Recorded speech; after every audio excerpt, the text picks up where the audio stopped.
नमस्कार दोस्तों, स्वागत है आप सभी का पीके एजुकेशन कोर्स पर। आज हम बहुत ही इंटरेस्टिंग टॉपिक पढ़ेंगे क्रांतिकारी आंदोलन के बारे में और इसके जो महत्वपूर्ण नेता थे उन सभी के बारे में जानेंगे। भगत सिंह के नाम से सभी लोग बहुत अच्छे से अवगत हैं और हम जानते हैं कि उन्होंने किस तरीके से भारतीय राष्ट्रीय आंदोलन में अपनी कितनी बड़ी भूमिका अदा की थी और हंसते हंसते फांसी पर इसीलिए झूल गए थे क्योंकि वो चाहते थे कि भारत किस तरीके से आज़ाद हो। उनका एक बहुत अच्छा मोटिव ये था, वो हमेशा से ये चाहते थे, एक उनकी सोच थी कि हमारा उद्देश्य केवल अंग्रेजी शासन को ही विजित करना नहीं है या इसको हराना नहीं है, हमें भारत की हर उस सोच को, हर उस मानसिकता को हराना है जो ये सोचती है कि उनके आगे जो निम्न वर्ग के लोग हैं वो कुछ भी नहीं है या ये उनका शोषण करते रहेंगे। सीधी सी बात, भगत सिंह हमेशा चाहते थे कि भारत एक समाज के उत्थान के साथ आगे बढ़े, सभी के लिए बराबरी की चीज़ें हासिल हो, सभी बराबर के दर्जे पर रहें। ऐसी सोच के साथ हमारे क्रांतिवीर भगत सिंह, इन सभी को हम बहुत सच्चे दिल और बहुत अच्छे दिल से हमेशा याद करते रहेंगे। ये सभी हमारे दिलों में बड़े अफसोस की बात है कि आज तक इतने बड़े क्रांतिकारी जिन्होंने मतलब नेता थे, इनको आज तक शहीद का दर्जा नहीं दिया गया। ये बहुत दुख की बात है हम सबके लिए, लेकिन फिर भी ये तो सरकार की बातें हैं। लेकिन आज अगर हम अपने स्तर पर बात करें तो प्रत्येक बंदे के लिए जो भारतीय वो भगत सिंह की अगर कहानी पढ़ता है या सुनता है तो उसको ज़रूर लगता है कि ऐसा उनके साथ क्यों किया गया। कई लोग मानते हैं, मैं आपको थोड़ी सी पृष्ठभूमि बता रही हूँ, कई लोग मानते हैं कि जब गांधी इरविन समझौता हुआ था उस समय पर क्यों भगत सिंह के लिए गांधी जी ने अपनी तरफ से बहुत पहल नहीं की थी, क्योंकि वो उस समय पर चाहते, उनका पलड़ा बहुत भारी था। अगर चाहते तो शायद वो भगत सिंह के लिए कुछ कर सकते थे या उनके साथियों के लिए कर सकते थे, लेकिन गांधी जी ने उस इरविन पर जो समझौता हुआ था उस पर अपने हस्ताक्षर कर दिए थे। हो सकता है गांधी जी की उस समय पर सोच ये हो कि हम किसी भी अहिंसा के जो खिलाफ हैं, मतलब जो हिंसा के सहारा लेके कोई भी काम करेंगे, हम उन लोगों का समर्थन नहीं करेंगे। शायद कुछ ऐसा रहा हो, भाई किताबों में जो लिखा है हम वही जानते हैं, पर ऐसे क्रांतिकारी नेताओं को हमेशा हमारे दिल से बहुत ही सल्यूट रहेगा। तो आज हम इन्हीं के बारे में जानेंगे कि किस तरीके से इन्होंने भारतीय राष्ट्रीय आंदोलन में अपनी एक बहुत महत्वपूर्ण भूमिका को निभाया। तो जिन लोगों ने हमारे चैनल को अभी तक सब्सक्राइब नहीं किया है, प्लीज़ चैनल को सब्सक्राइब करें, वीडियो को लास्ट तक अवश्य देखें, बहुत अच्छा टॉपिक है, आपको बहुत अच्छा लगेगा और एग्जाम के लिए भी ये बहुत इंपॉर्टेंट है, यहाँ से बहुत क्वेश्चंस आते हैं। तो चलिए हम शुरू करते हैं। क्रांतिकारी आंदोलन हो क्या रहा था, मैंने पिछले वीडियोस में आपको बताया, पूरी चौरी चौरा घटना के बारे में बताया कि किस तरीके से घटना घटित हुई। असहयोग आंदोलन को वापस ले लिया जाता है। इस तरीके से फिर कुछ जो दो तरीके के दल बट जाते हैं, जिसमें स्वराज्य अलग हो जाते हैं, मतलब उनका मानना होता है कि हम विधान परिषद में भाग लेके असहयोग आंदोलन को बढ़ाएंगे, और कई लोग ऐसे होते हैं उसमें से जो ये मानते हैं कि हम बाहर रहकर ही जो पुरानी हमारी सोच है या जो हम गाँव को आत्मनिर्भर बनाएंगे, खादी का प्रसार करेंगे, गाँव को आत्मनिर्भर बनाने की बात, महिलाओं को भागीदारी दिलाने की बात, इस तरीके की बातें करते थे। विदेशी वस्तुओं का बहिष्कार करेगी, तो वो सारी चीज़ें चल रही थी। उसी समय पर जब असहयोग आंदोलन चल रहा था तो चौरी उस आंदोलन में भी बहुत सारे क्रांतिकारी नेता सब एक्टिव थे, सब बहुत अच्छे से उसमें कार्य कर रहे थे। लेकिन जब गांधी जी के द्वारा इसके चौरी चौरा घटना के बाद आंदोलन को जब अचानक से स्थगित कर दिया गया, कौन सी घटना के बाद? चौरी चौरा घटना के बाद। इसका पूरा डिस्क्रिप्शन मैंने दिया हुआ है लिंक में, आप डिस्क्रिप्शन में जाकर इसे देख सकते हैं। तो अचानक ही आंदोलन को स्थगित कर दिया जाता है। इसमें कई राष्ट्रवादियों को लगा कि उनके साथ विश्वासघात हुआ है। ऐसा क्यों था? क्योंकि जाहिर सी बात है, इतने बड़े स्तर पर यह आंदोलन चल रहा था और अचानक से रोक दिया गया, सिर्फ एक मतलब और लोगों की नज़र में कि ये छोटी सी घटना है। पर गांधी जी के लिए अहिंसा के अलावा और कोई मार्ग, वो किसी मार्ग को नहीं चुनना चाहते थे। तो उनके साथ जो और लोग थे उनको लगा कि हमारे साथ विश्वासघात हुआ है।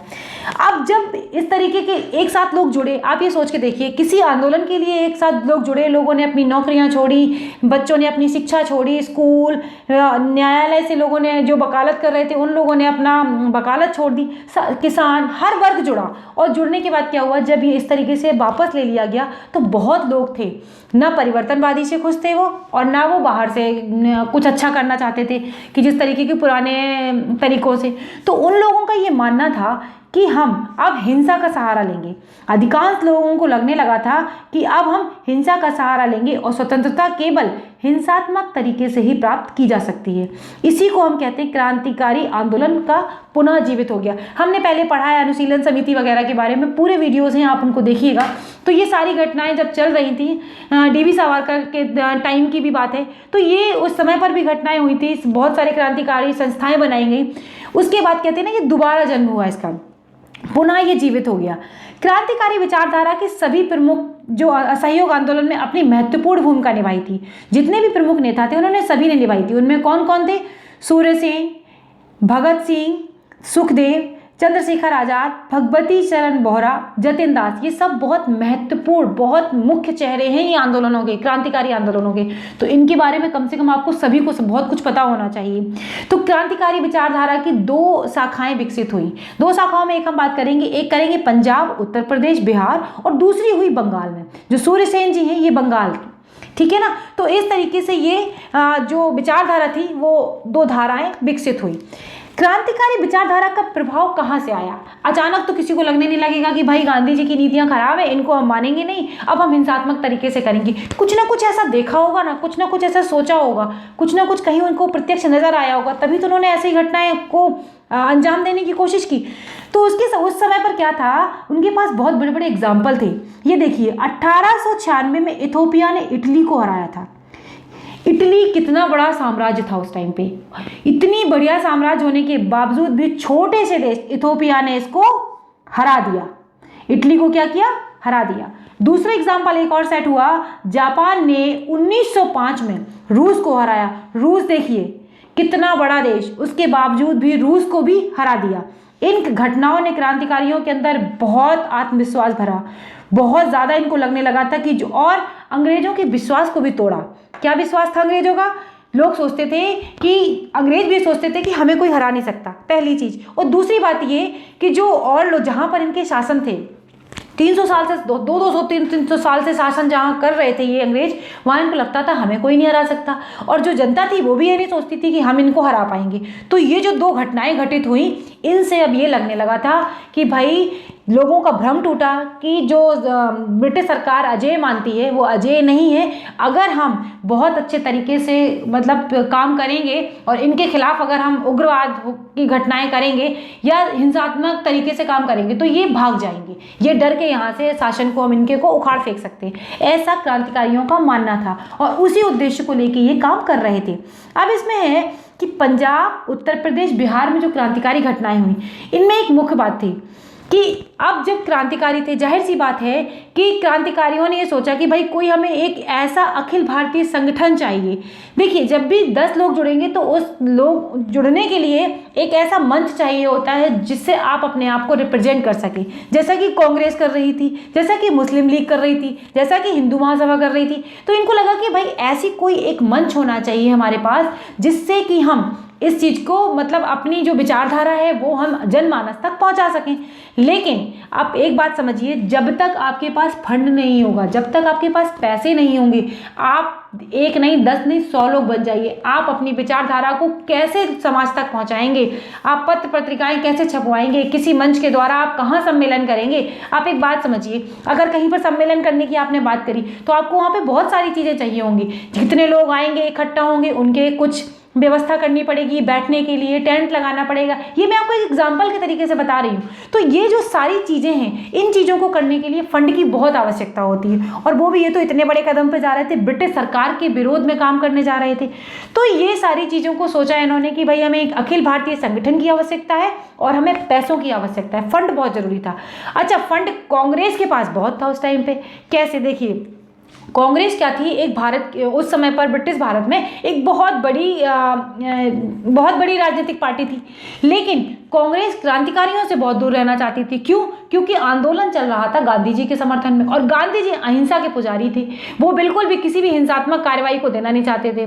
कोई भी काम उनको लगता था कि अगर वो चाहते थे कि भाई अंग्रेजों से हम अपने काम को, उनके काम करने का तरीका अलग था और जो क्रांतिकारी थे इनके काम करने का तरीका अलग था। ये सोचते थे कि अगर हमने किसी भी तरीके से इनको कहीं से भी फंडिंग दी या इनको कहीं से भी सहायता प्रदान करी तो ये जो ब्रिटिश सरकार है वो हमारे साथ भी दमनात्मक कहानियाँ मतलब या जो दमन की नीतियां हैं वो अपनाना शुरू कर देगी और हमारे बहुत से कार्य बाधक हो जाएंगे और कहीं ना कहीं राष्ट्रीय आंदोलन में ये हमारे लिए बाधक होंगे, ऐसा उन लोगों का मानना था।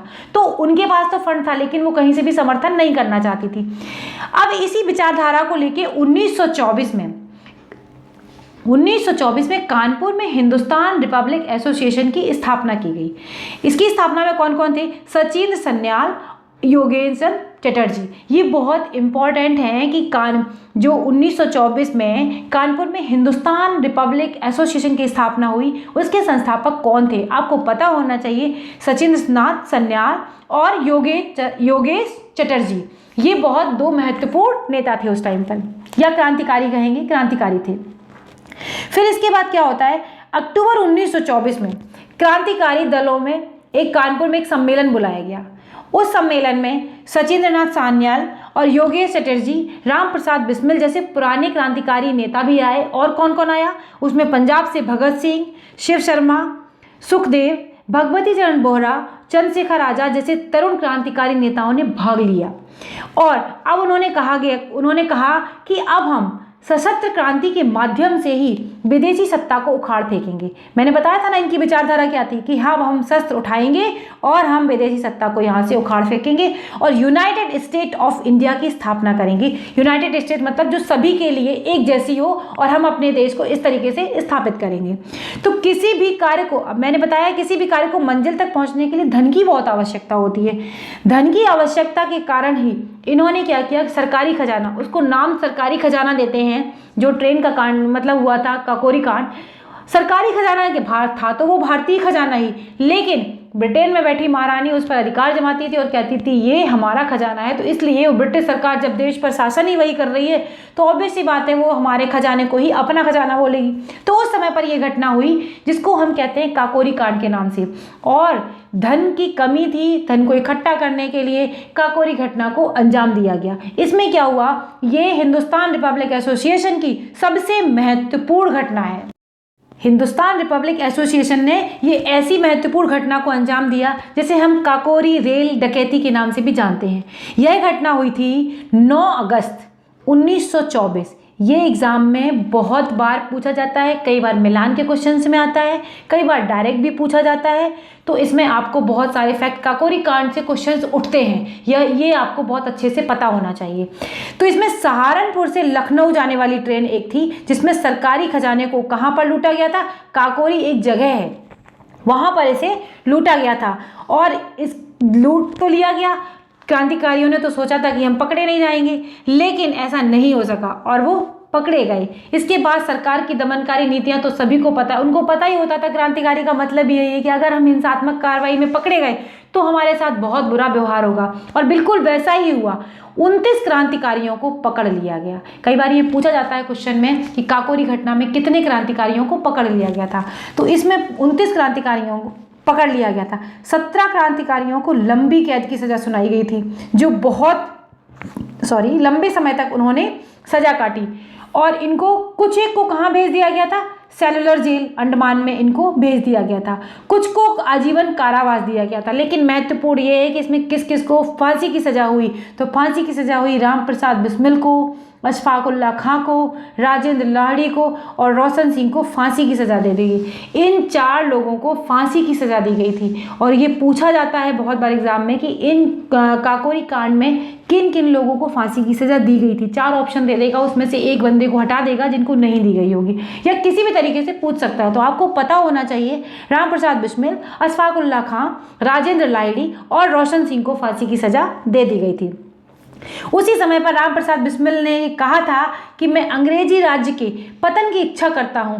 प्रसन्नता पूर्वक फांसी पर लटक गए थे। कितने अच्छे थे, मतलब वो क्रांतिकारी, वो नेता, कितना उनमें ये जोश होगा कि हम अपने देश के लिए कुछ कर गुजरे, और कैसे वो लोग फांसी पर लटक जाते थे।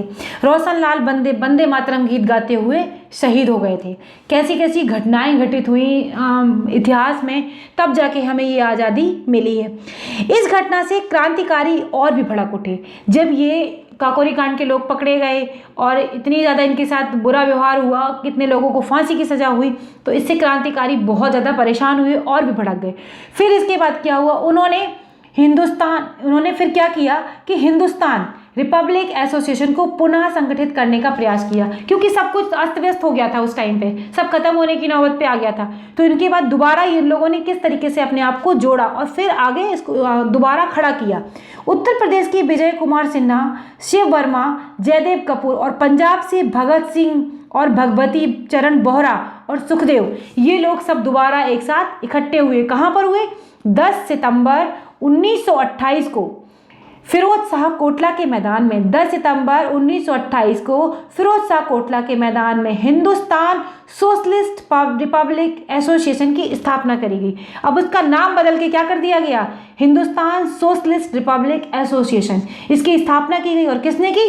चंद्रशेखर आजाद के नेतृत्व में की गई। इसका उद्देश्य क्या था? समाजवादी गणतंत्रवादी राज्य की स्थापना करना, मतलब एक अच्छे समाज को स्थापित करना जहां पर कोई किसी का शोषण ना करता हो। इस तरीके की इनकी, भगत सिंह की और जो इतने क्रांतिकारी थे, इनकी ये सोच थी। इनके कार्य करने का तरीका जरूर उग्रवादी था, लेकिन सोच और कितना जोश था इनके कामों में, जो भारतीय राष्ट्रीय आंदोलन को कितना अच्छे से और कितना आगे ले गया। 30 अक्टूबर 1928 को पंजाबी क्रांतिकारियों ने 30 अक्टूबर 1928 को पंजाबी क्रांतिकारियों ने चंद्रशेखर के नेतृत्व में लाहौर में साइमन कमीशन का विरोध किया गया था। आगे हम पढ़ाएंगे आपको कि साइमन कमीशन क्या है, अभी आप सिर्फ समझ लीजिए। एक आपको हल्का सा ओवरव्यू देते हैं। साइमन कमीशन एक्चुअली में क्या था? जो 1919 का अधिनियम बना था, उसके लिए ये कहा गया था कि 10 साल बाद जितने भी उसमें प्रावधान किए गए थे, उसमें बताया गया था कि इसके 10 साल बाद हम एक ऐसे कमीशन का गठन करेंगे जो इसकी समीक्षा करेगा कि कहाँ तक ये सही है और कहाँ तक नहीं है, क्योंकि उस समय पर डोमिनियन स्टेट और इन सारी चीज़ों के लिए बात हो रही थी कि किस तरीके से ये काम करेंगी, लेकिन ऐसा हुआ नहीं था कुछ भी। तो साइमन कमीशन में जो सदस्य बने थे वो सब के सब विदेशी थे, एक भी भारतीय सदस्य को इसमें शामिल नहीं किया गया था। इसका विरोध का मुख्य कारण यही था। आगे पूरा डिटेल में हम अगले चैप्टर में जानेंगे कि साइमन कमीशन क्या था और क्या इसकी सिफारिशें थी। तो साइमन कमीशन कुल मिला के अच्छा नहीं था भारतीयों के पक्ष में, इसलिए इसका विरोध किया गया। और इसके विरोध के दौरान ही लाला लाजपत राय थे, उनको पुलिस द्वारा लाठीचार्ज जब किया गया तो उन्हें बुरी तरह से घायल कर दिया था, जिससे कुछ ही दिनों बाद उनकी मृत्यु हो गई थी। लाला लाजपत राय थे, इनकी मृत्यु का बदला लेने के लिए लाहौर के को एक पुलिस थे, सहायक पुलिस कप्तान सैंडर्स की 17 दिसंबर 1928 को लाहौर रेलवे स्टेशन पर भगत सिंह, चंद्रशेखर आजाद, राजगुरु ने हत्या कर दी। मतलब ये देखिए, एक अंग्रेज अधिकारी की हत्या हो गई। ये कोई छोटी बात नहीं थी। हिंसात्मक कार्रवाइयों में बस यही था कि हम उनके मारेंगे, वो हमारे मारेंगे, इस तरीके से ये घटनाएं हो रही थी। तो पुलिस कप्तान सैंडर्स की 17 दिसंबर 1928 को हत्या हो जाती है। उसके बाद क्रांतिकारी तो किसी तरीके से बच निकले। अब क्रांतिकारियों के बच निकलने के बाद क्या होता है आपको पता है? गुस्सा तो बहुत भरा है सरकार में, ब्रिटिश सरकार में। वो क्या करेगी? जो आम जनता है उस पर दमन चक्र चलाया गया और उसे परेशान किया जाने लगा। इन सब अत्याचारों को देखने के लिए जो क्रांतिकारी थे उन्होंने ये सोचा कि हम तो बच के निकल आए, लेकिन आम जनता कितना ज़्यादा इसमें पिस रही है और परेशान हो रही है। इसके लिए उन्होंने एक योजना बनाई इस तरीके से कि अगर हम इनका ध्यान अपने ओर खींचे, तो उन जो क्रांतिकारी थे उन्होंने ध्यान खींचने के लिए, अपनी गिरफ्तारी के लिए अगला कार्य क्या किया? सेंट्रल लेजिस्लेटिव असेंबली पर बम फेंक दिया। यही एक ऐसी घटना है जिसके बाद भगत सिंह, राजगुरु और सुखदेव की पूरी ज़िंदगी बदल जाती है और वो लोग जेल में रहते हैं। फिर आगे चल के उनको फांसी की सज़ा हो जाती है। तो इन्होंने लेजिस्लेटिव असेंबली पर बम फेंक दिया। लेकिन हिंदुस्तान सोशलिस्ट रिपब्लिक एसोसिएशन का पहला जो कार्य था वो लाहौर में सहायक अधीक्षक, पुलिस अधीक्षक सैंडर्स की हत्या करना था। ये तो काम बाद में हुआ, क्योंकि उन्होंने जब हत्या कर दी सैंडर्स की, उसके बाद उसकी जो ब्रिटिश सरकार थी उसकी दमनकारी नीतियां बहुत ज़्यादा जनता पर चलाई गई। तो क्रांतिकारियों बहुत दिल से सोचते थे, उनको ये लगा कि हमारे वजह से आम जनता कितनी ज़्यादा परेशान हो रही है, और ऐसा उनका बिल्कुल भी उद्देश्य नहीं था। इसके लिए उन्होंने कहा कि ठीक है, अब ऐसा हम खुद काम करेंगे और अपनी गिरफ्तारी भी देंगे। तो यही उन्होंने किया था कि सेंट्रल लेजिस्लेटिव असेंबली में उन्होंने बम कांड किया। बम फेंकने का मकसद किसी को मारना नहीं था, बिल्कुल भी ऐसा मारना नहीं था। सिर्फ इसमें एक ये चीज़ थी कि सरकार का ध्यान अपने ओर खींचना, और एक चीज़ और भी थी, क्योंकि सरकार एक क्या कर रही थी? Public safety bill. ये पूछा जाता है एग्जाम में कि केंद्रीय असेंबली पर बम क्यों फेंका गया था, तो उसमें 4 ऑप्शन में होता है। तो अगर आपको पब्लिक सेफ्टी बिल कहीं दिखता है या फिर व्यापार विवाद विधेयक पर बहस चल रही थी, इस पर दिखता है तो आपको टिक लगाना पड़ेगा, ये सही आंसर है। तो इनके विरोध में, क्योंकि ये बिल क्या थे, इनसे होता क्या, सारी क्रांतिकारी नीतियों को, गतिविधियों को बिल्कुल दबा दिया जाता, क्रांतिकारियों पर बहुत बुरी तरीके से व्यवहार किया जाता और उनके साथ जिस तरीके की घटनाएं घटती वो उनके विरोध में ये ऐसा बिल मतलब जो पास हो रहा था, उसी के विरोध में सेंट्रल लेजिस्लेटिव असेंबली पर बम फेंका जाता है। और क्रांतिकारी बम फेंक के कहीं भागते नहीं हैं, ये देखिए वहीं पर ये खड़े रहते हैं और कहते हैं अंग्रेजी सरकार क्या चाहती थी उस टाइम पे, ये बात बिल पास करके क्रांतिकारियों का दमन करना। तो इस बिल के विरोध में भगत सिंह बुटकेश्वर दत्त ने 8 अप्रैल 1929 को केंद्रीय विधानसभा में उस समय 2 बम और कुछ पर्चे फेंके। उसमें केवल और केवल ये मकसद था कि भारतीय जो ब्रिटिश सरकार है उसका ध्यान कैसे क्रांतिकारियों की ओर आकर्षित किया जाए, सिर्फ इनका इतना सा उद्देश्य था। और वहीं पर बम फेंकने के बाद भी ये वहीं पर खड़े रहे और भगत सिंह बुटकेश्वर दत्त को गिरफ्तार कर लिया गया और केंद्रीय असेंबली बम कांड में उन पर मुकदमा चलाया गया। पहले क्या था कि पहले भगत सिंह और बुटकेश्वर दत्त दोनों को 12 जून 1929 तक का कारावास दिया गया था, लेकिन जब लाहौर में जो क्रांतिकारी गतिविधियां चली और बम बनाने के कारखाने और गुप्त केंद्र की सरकार को जानकारी मिली तो और सैंडर्स हत्याकांड में मेन क्या था, सैंडर्स हत्याकांड की वजह से जब पता चला कि भगत सिंह की भूमिका है इसमें, इसीलिए बुटकेश्वर दत्त को तो आजीवन कारावास दे दिया था। भले बुटकेश्वर दत्त और भगत सिंह दोनों ने मिलकर असेंबली पे बम फेंका था, लेकिन बुटकेश्वर दत्त को आजीवन कारावास की सजा दे दी गई थी और इनको सेलुलर जेल में भेज दिया गया था। लेकिन बाकी सैंडर्स की हत्याकांड की वजह से भगत सिंह की जब भागीदारी पाई गई इसमें कि इसमें इनकी भूमिका है, इसके बाद इनको पकड़ लिया गया और इनको तो फिर मृत्यु की सजा मिलती है बाद में। कांड को सैंडर्स हत्या अथवा लाहौर कांड के षड्यंत्र के रूप में देखा गया। 15 अन्य मुख्य क्रांतिकारियों के साथ जोड़कर लाहौर षड्यंत्र केस चलाया गया। इनको जो फांसी की सजा हुई थी वो लाहौर षड्यंत्र केंद्र को मतलब लाहौर षड्यंत्र केस को लेकर चलाई गई थी। इसमें भगत सिंह, सुखदेव, राजगुरु को 23 मार्च को फांसी की सजा दे दी गई थी। इसके बाद लाहौर षड्यंत्र केस पर जो मुकदमा चलाया गया उसमें 1929 के तहत अनेकों प्रमुख क्रांतिकारियों पर मुकदमा चलाए गए तथा जेल में उनके साथ बहुत बुरा बर्ताव किया जाता था। तो उन लोगों ने क्या सोचा, क्योंकि उनके साथ क्या था, जो और कैदी थे, जो ब्रिटिश कैदी थे या जो भारतीय कैदी थे, उनमें बहुत ज़्यादा भेदभाव था, बहुत बुरी तरीके से खाने पीने की चीज़ों को लेकर हर चीज़ में बहुत बुरा बर्ताव किया जाता था। तो जो उन्होंने भूख हड़ताल शुरू कर दी जेल में रहते हुए। सोचो 64 दिन तक एक ऐसे महत्वपूर्ण क्रांतिकारी हैं जिनके बारे में बहुत बार एग्जाम में पूछा जाता है और सोच के लगता है 64 दिन तक ये भूखे थे। 64वें दिन इनका देहांत हुआ था, भूख हड़ताल कर दी थी। आप सोचिए आपको 3 से 4 टाइम खाना ना मिले तो क्या होता है। इन्होंने देश के लिए कितनी बड़ी भूख हड़ताल की। 13 सितंबर 1929 को इनका देहांत हो जाता है, भूख के मारे ये मृत्यु इनकी हो जाती है। और इसके बाद बुटकेश्वर दत्त को काला पानी की सज़ा दी जाती है और काला पानी की सज़ा वही अंडमान सेलुलर जेल, वहाँ पर इनको काला पानी की सज़ा दे दी जाती है। और बाद में जब ये सज़ा काट के आते हैं, आने के बाद भी इनको कोई बहुत अच्छा ट्रीटमेंट नहीं मिलता है। सज़ा काट के आ जाते हैं, देश आज़ाद भी हो जाता है, फिर भी इनके पास कुछ नहीं होता उस टाइम पर, ना काम करने के लिए इनको कुछ मिलता है। कहते हैं इन्होंने मतलब बीड़ी की एक फैक्ट्री में काम करना शुरू किया था, कोई इनके लिए कुछ भी ऐसा नहीं करा गया। जो इतने बड़े महत्वपूर्ण इन्होंने काम किया था, अपने प्राण की एक तरीके से बाजी लगाना ही कहेंगे आप उस समय पर, जब इन्होंने असेंबली पे बम फेंका था।